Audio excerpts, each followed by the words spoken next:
Selamat pagi, Bapak dan teman-teman semua. Perkenalkan, saya Niko Mangkusuma Putri, saya perwakilan dari kelompok 2. Baik, di sini saya selaku moderator kelompok 2. Di sini saya akan memadu jalannya presentasi pada hari ini. Baik, untuk mempersingkat waktu, saya persilahkan kepada penyaji.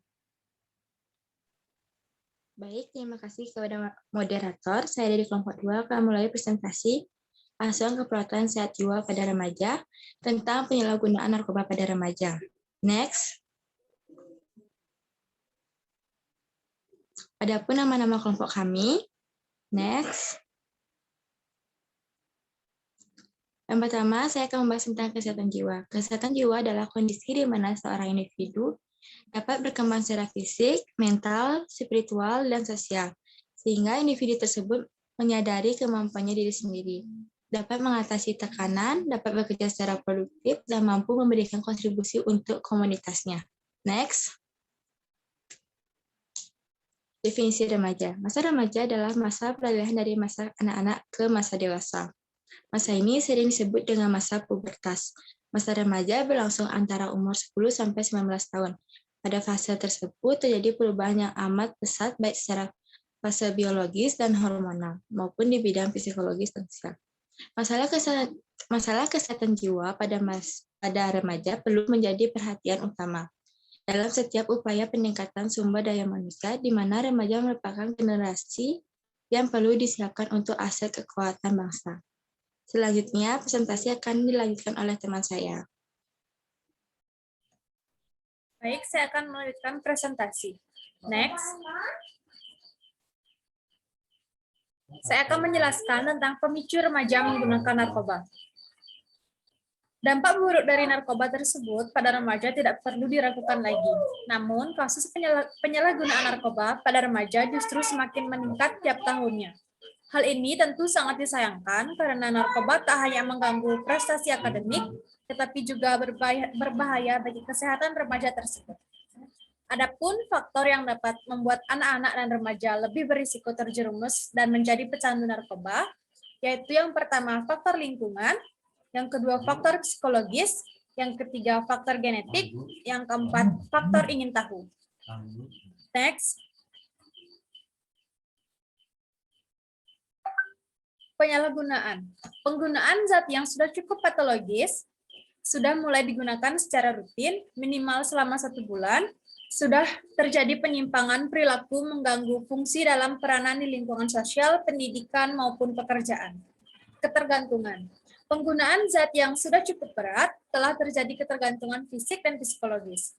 Ketergantungan fisik ini ditandai dengan adanya toleransi dan sindroma putus zat, atau suatu kondisi di mana individu tersebut yang biasanya menggunakan zat adiktif secara rutin pada dosis tertentu, menurunkan jumlah zat yang digunakan atau berhenti memakai, sehingga menimbulkan kumpulan gejala sesuai dengan macam zat yang digunakan.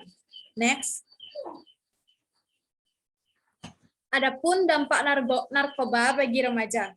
Dampak negatif penyalahgunaan narkoba terhadap remaja yaitu perubahan dalam sikap, peringai, dan kepribadian, sering membolos, menurunnya kedisiplinan dan nilai-nilai pelajaran di sekolah, menjadi mudah tersinggung dan cepat marah, sering menguap, mengantuk, dan malas, tidak mempedulikan kesehatan diri, dan suka mencuri untuk membeli narkoba. Next.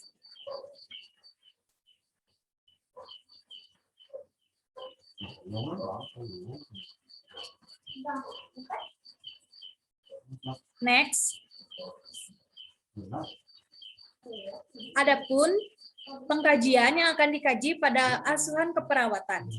Yang pertama itu mengkaji situasi kondisi penggunaan zat yang terdiri dari kapan zat digunakan, kapan zat menjadi lebih sering digunakan atau mulai menjadi masalah, kapan zat dikurangi atau dihentikan, sekalipun hanya sementara-sementara. Yang kedua yang perlu dikaji adalah mengkaji risiko yang berkaitan dengan penggunaan zat yang terdiri dari berbagai peralatan suntik, perilaku seks yang tidak nyaman, riwayat overdosis.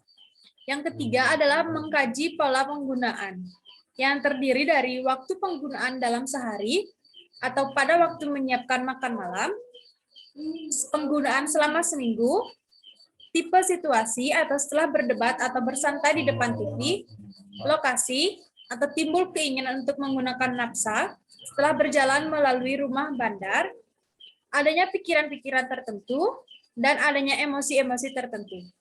Next, selanjutnya akan dilanjutkan oleh teman saya.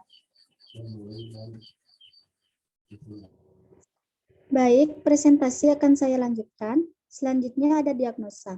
Nah, di sini ada gangguan konsep diri. Harga diri rendah berhubungan dengan tidak mampu mengenal kualitas yang positif dari diri sendiri. Next. Selanjutnya ada intervensi. Di sini ada 4 bagian, yaitu yang pertama ada membentuk hubungan saling percaya kepada remaja, kemudian ada melatih konsentrasi, mengadakan kelompok diskusi pagi, kemudian ada memberikan konseling untuk merubah moral dan spiritual remaja selama ini yang menyimpang, ditunjukkan agar remaja menjadi manusia yang bertanggung jawab, sehat mental, rasa bersyukur, dan juga optimis. Dan yang terakhir ada mempersiapkan klien untuk kembali ke masyarakat dengan bekerja sama dengan pekerja sosial psikolog. Next. Nah, di sini ada contoh poster tentang narkoba, bahaya narkoba di kalangan anak remaja ataupun anak muda. Next. Nah, ini juga ada contoh poster mengenali masalah kesehatan jiwa pada remaja. Next. Baik, waktu saya kembalikan kepada moderator.